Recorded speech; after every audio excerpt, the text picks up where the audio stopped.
Welcome to Ramana's Eduzone YouTube channel. ఇంకా ఈ ఛానల్ని ఎవరైనా సబ్స్క్రైబ్ చేయకపోతే దయచేసి సబ్స్క్రైబ్ చేసుకోగలరు.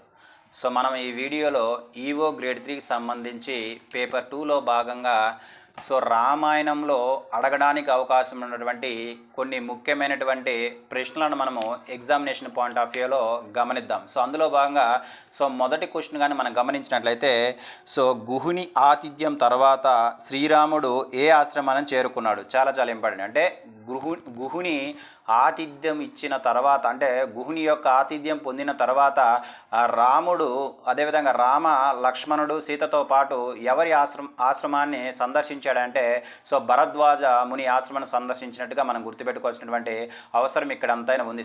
గుహుడు ఎవరు? గుహుడు వచ్చేసరికి ప్రముఖ బోయ రాజుగా మనం గుర్తుపెట్టుకోవాలి.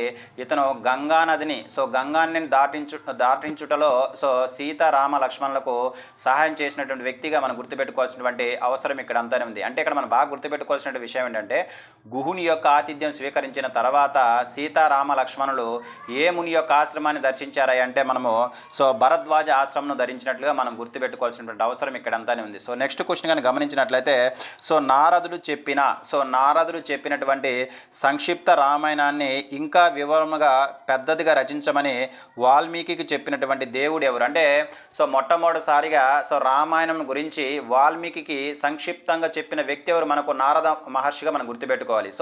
ఈ నారద మహర్షి వాల్మీకి సంక్షిప్తంగా చెప్పినటువంటి ఈ రామాయణమును మరింత పెద్దదిగా వివరంగా రచించమని వాల్మీకి చెప్పినటువంటి వ్యక్తి ఎవరంటే మనకు బ్రహ్మని గుర్తుపెట్టుకోవాల్సినటువంటి అవసరం ఇక్కడ అంతా ఉంది. నెక్స్ట్ కానీ గమనించినట్లయితే అయోధ్య నగర నిర్మాత ఎవరు? చాలా చాలా ఇంపార్టెంట్. అయోధ్యని నిర్మించినటువంటి నిర్మాత ఎవరంటే మనువు అని గుర్తుపెట్టుకోవాల్సినటువంటి అవసరం ఇక్కడ అంతా ఉంది. అంటే మనువు చేత అయోధ్య నగరం అనేది నిర్మించబడినట్లుగా మనం గుర్తుపెట్టుకోవాలి.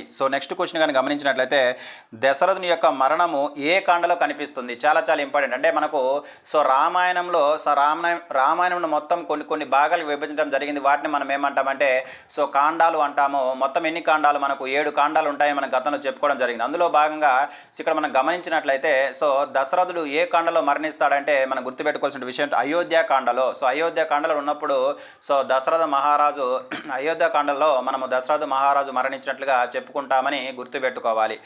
నెక్స్ట్ కానీ గమనించినట్లయితే ఇక్కడ చూడండి, ఇక్కడ ఏ నది ఒడ్డిన క్రౌంచ పక్షి మరణంతో కలిగిన బాధలో వాల్మీకి నోటి నుండి మొదటి శ్లోకం వచ్చింది. చాలా చాలా ఇంపార్టెంట్. అంటే ఏ నది ఒడ్డున క్రౌంచ పక్షి మరణంతో కలిగిన బాధలో వాల్మీకి నోటి నుంచి రామాయణంకు సంబంధించినటువంటి మొట్టమొదటి శ్లోకం వచ్చింది అంటే చాలా చాలా ఇంపార్టెంట్. దానికి తమాసా నది చాలా చాలా ఇంపార్టెంట్. అంటే తమాసా నది ఒడ్డున క్రౌంచ అనే పక్షిని మరణించడంతో ఆ కలిగినటువంటి బాధలో నుంచి వాల్మీకి నోటి నుంచి మొట్టమొదటిసారిగా రామాయణంకు సంబంధించినటువంటి శ్లోకం వచ్చినట్లుగా మనం గుర్తుపెట్టుకోవాల్సిన అవసరం ఇక్కడ తమాసా నది చాలా చాలా ఇంపార్టెంట్గా మనం గుర్తుపెట్టుకోవాల్సినటువంటి అవసరం ఇక్కడ అంతానే ఉంది. నెక్స్ట్ క్వశ్చన్ కానీ గమనించినట్లయితే అయోధ్య అనే పదానికి అర్థం ఏమిటి? అయోధ్య అనేది దశరథ మహారాజు పరిపాలించిన ప్రాంతంగా మనం గుర్తుపెట్టుకోవాలి. ఈ అయోధ్య అనగానే మనం గుర్తురావాల్సినటువంటి విషయం ఏంటంటే, ఈ అయోధ్య అనేది ఏ నది ఒడ్డున ఉందంటే సరయూ నది ఒడ్డున ఉన్నట్లుగా మనం గుర్తుపెట్టుకోవాలి. ఈ అయోధ్య నగరాన్ని నిర్మించిన వ్యక్తి ఎవరు? మనకు మనువు అని గుర్తుపెట్టుకోవాలి. అదేవిధంగా అయోధ్య అనే పదానికి అర్థం ఏంటిది? అసలు what is meant by Ayodhya అంటే మనం గమనించినట్లయితే యోధులు సైతం జయింప శక్యం కానిది అని అర్థం. అంటే యోధుల సైతం జయింప శక్యం కానిది అని అర్థం వచ్చే పదమే ఈ అయోధ్యని మనం గుర్తుపెట్టుకోవాల్సినటువంటి అవసరం ఇక్కడ ఎంతైనా ఉన్నది. నెక్స్ట్ క్వశ్చన్ కానీ గమనించినట్లయితే రావణాసుని తల్లి పేరేం పేరు? చాలా చాలా ఇంపార్టెంట్ అండి. రావణాసుని యొక్క తల్లి పేరేంటి? మనకు కైకసి. కైకేయి కాదండి, కైకసి. కైకేయి వచ్చేసరికి మనకి ఎవరు? దశరథ మహారాజు యొక్క భార్యగా మనం గుర్తుపెట్టుకోవాలి. అదేవిధంగా ఆమె భరతుని యొక్క తల్లిగా గుర్తుపెట్టుకోవాలి. ఎవరు? కైకేయి. నెక్స్ట్ ఇక్కడ కైకసి ఎవరంటే రావణి యొక్క తల్లిగా మనం గుర్తుపెట్టుకోవాల్సినటువంటి అవసరం ఇక్కడ అంతే. అంటే రావణి యొక్క తల్లి ఎవరంటే కైకసి అని గుర్తుపెట్టుకోవాలి.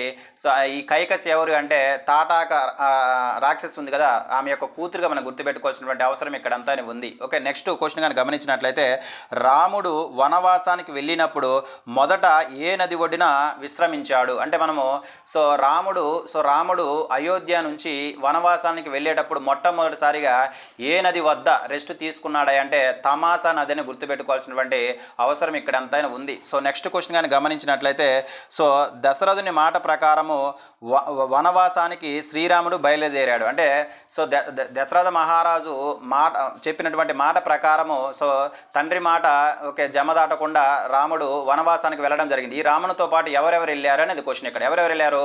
సో సీత వెళ్ళింది, అదేవిధంగా లక్ష్మణుడు కూడా వెళ్ళడం జరిగింది. అంటే వనవాసానికి వెళ్ళిన వారు ఎవరంటే శ్రీరాముడు, సీత, అదేవిధంగా లక్ష్మణుని మనం గుర్తుపెట్టుకోవాల్సినటువంటి అవసరం ఇక్కడ ఎంతైనా ఉంది. సో నెక్స్ట్ క్వశ్చన్ కానీ గమనించినట్లయితే సో దశరథునికి గల శబ్దం వినిపించిన వైపుకు గురి చూసి బాణాన్ని ప్రయోగించే విద్య పేరేమిటి? చాలా ఇంపార్టెంట్. అంటే దశరథ మహారాజుకి తనకే వచ్చినటువంటి ఒక విద్య ఉంది. ఆ విద్య ఏంటంటే శబ్దభేది అనే విద్య. సో ఎవరికి వచ్చినటువంటి విద్య అంటే దశరథ మహారాజుకు వచ్చినటువంటి విద్యగా మనం గుర్తుపెట్టుకోవాలి. శబ్దభేది అంటే సో శబ్దం వినిపించిన వైపు ఇటు సైడ్ అని అతను శబ్దం వినిపించింది అనుకోండి, ఆ శబ్దం వినిపిస్తే దాని వైపు గురి చూసి బాణాన్ని వదిలే విద్యను మనం ఏమంటామంటే శబ్దభేది విద్య అంటాము. ఈ విద్య ఎవరికి ఉంది అంటే సో ఈ విద్య నేర్చినటువంటి వ్యక్తి ఎవరంటే దశరథ మహారాజుని మనం గుర్తుపెట్టుకోవాల్సినటువంటి అవసరం ఇక్కడ అంతైనా ఉంది. సో నెక్స్ట్ క్వశ్చన్ కానీ గమనించినట్లయితే సో ఇక్కడ రామాయణ మహాకావ్యానికి సంబంధించి నాంది బీజాలు సో అంటే రామాయణాన్ని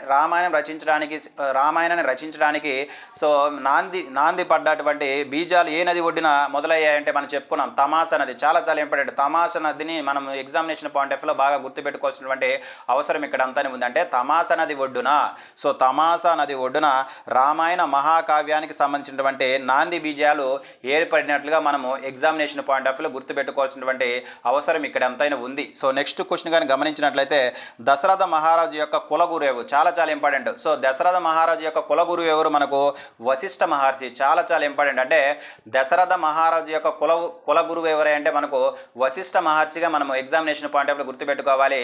ఈ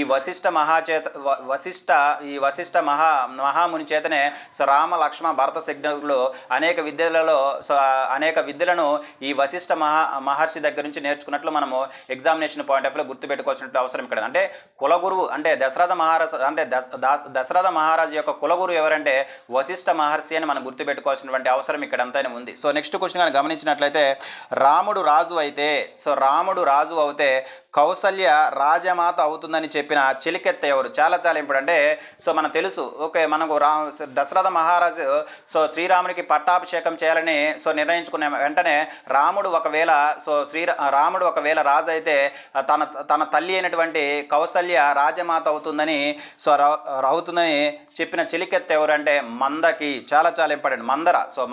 మందర ఎవరు మనకు అంటే ఇక్కడ మనం మందర వచ్చేసరికి సో దశరథ మహారాజు యొక్క మూడవ భార్య అయినటువంటి కైకేయికి బాగా ఎక్కిస్తుందండి. ఏంటంటే సో నీ కొడుకు రాజు అయితే నువ్వు రాజమాత అవుతావు కానీ సో శ్రీరాముడు కానీ రాజు అయితే అతని యొక్క తల్లి అయినటువంటి కౌసల్యదేవే సో రాజమాత అవుతుంది. కాబట్టి నువ్వేం చెప్తావంటే గతంలో నీకు దశరథ మహారాజు రెండు వరాలు ఇవ్వడం జరిగింది దేవారసుర యుద్ధంలో.